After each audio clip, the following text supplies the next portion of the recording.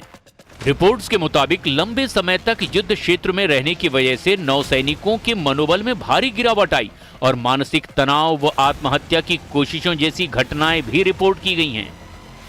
अमेरिकी सीनेटरों और रक्षा मीडिया की रिपोर्ट के मुताबिक पोत पर भोजन की कमी, पीने के पानी की खराबी, प्लम्बिंग की विफलता और डाक के साथ दूसरे पार्सल न पहुंचने जैसी अव्यवस्थाएं भी पैदा हो गई थी।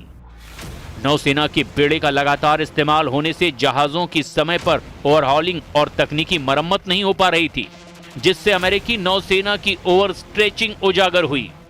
पेंटागन का मुख्य उद्देश्य पश्चिम एशिया और हॉर्मुज के आसपास अपनी सैन्य धाक और ईरान पर दबाव बनाए रखना है।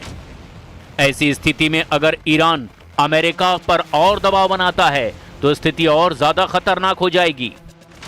लेकिन इस वक्त जमीनी हकीकत यह है कि अमेरिका के द्वारा हॉर्मुज पर सीधा नियंत्रण का दावा और ईरान के परमाणु प्रतिष्ठानों पर हमले ने पूरे मध्य पूर्व को एक अनिश्चित दौर में धकेल दिया है। तेहरान ने इस घेराबंदी को अवैध करार दिया है, जबकि अमेरिकी इकोनॉमिक D-Day के जरिए ईरान पर लगातार वित्तीय और कूटनीतिक शिकंजा कसा जा रहा है, लेकिन ईरान के तेवर साबित कर रहे हैं